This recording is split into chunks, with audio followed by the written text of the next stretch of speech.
Kembali di Top News, pemirsa, kebijakan PPATK memblokir rekening-rekening tidak aktif atau dormant memantik kegaduhan hingga menjadi atensi Presiden Prabowo Subianto. Terbaru PPATK kembali membuka pembekuan rekening-rekening dormant yang semula dikhawatirkan disalahgunakan untuk kejahatan. Apakah langkah ini dilakukan PPATK karena ditegur oleh Presiden? Berikut ulasannya dalam Top Review. Tunggu apa lagi bersama Kata Oma.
Yang sudah dilakukan CDD dan EDD itu tentu saja kami buka, dan itu jumlahnya juga sekitar 28,5 juta rekening ya yang sudah kami buka penghentian transaksinya, Mas. Justru yang sudah dibuka ini yang sudah confirm nasabahnya dan sudah betul sesuai dengan database. Nah, itu yang kita buka. Jadi ini yang sudah proses CDD, EDD dan pendalaman gitu, Mas. Enggak, kalau udah dibuka ya udah, artinya bisa bertransaksi kembali ya. Jadi ini kan begini, Mas. Sebenarnya tanpa kami hentikan pun, namanya rekening dorman itu tidak dapat untuk bertransaksi. Mereka harus melakukan verifikasi dan reaktivasi ke perbankan. Sebelumnya, dalam akun Instagram resmi PPATK menyatakan telah menemukan banyak rekening tidak aktif dalam kurun waktu 3-12 bulan yang disalahgunakan, seperti hasil jual beli rekening atau digunakan untuk tindak pidana pencucian uang hingga judi online. Nah, permasalahannya banyak sekali rekening dorman yang sudah dikuasai oleh orang lain.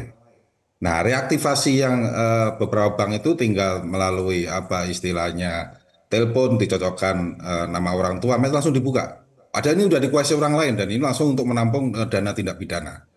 Ada juga yang reaktivasi melalui apa istilahnya portal teknologi ya, wawancara, tapi udah pakai AI sehingga orang lain tapi wajahnya sama dengan pemilik rekening. Jadi udah bermacam-macam.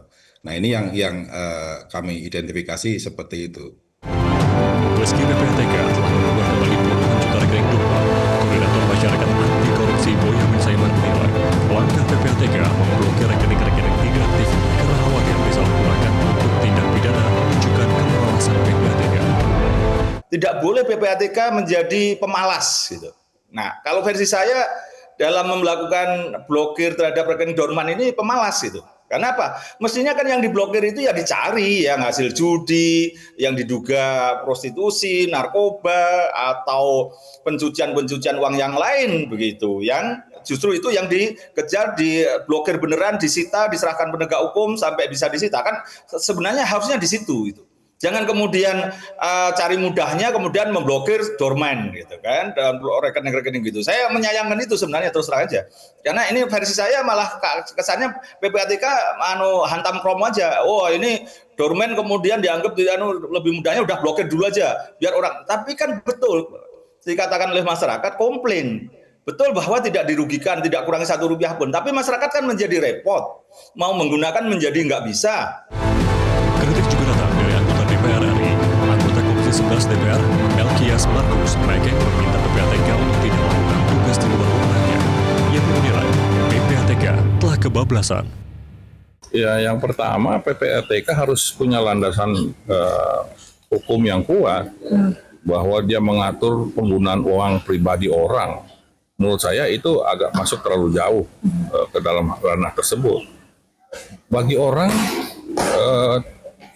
taruh uang di tabungan atau di rekening ya, dia tidak pakai itu kan banyak maksud. Mungkin memang dia tidak gunakan atau mungkin dia sengaja tabung di situ. Nah, bagaimana sih PPATK menganggap bahwa itu nggak diaktif terus diambil? Itu tuh menurut saya tuh PPATK udah terlalu jauh masuk ke dalam ranah pribadi orang yang mempunyai rekening. Sebagai informasi, pemblokiran rekening dilakukan PPATK sesuai Undang-Undang Pencegahan dan Pemberantasan Tindak Pidana Pencucian Uang. Alasan PPATK memblokir rekening-rekening dorman ini untuk mencegah penyalahgunaan oleh pelaku kejahatan sebenarnya masuk akal, namun juga menyimpan masalah besar dari kacamata ekonomi pasar bebas. Sebab di dunia nyata, uang yang diam atau menganggur di rekening bukanlah masalah. Itu bisa menjadi tabungan darurat, dana pensiun atau simpanan hasil kerja keras. Tapi kebijakan ini diopinikan halayak banyak seperti negara yang menaruh curiga serta bentuk tekanan moral bahwa uang yang tidak diputar adalah suatu kesalahan. Buntutnya, masyarakat bahkan investor bisa saja menarik dananya dari bank dan berujung pada krisis kepercayaan terhadap sistem perbankan. Tentu jangan sampai terjadi.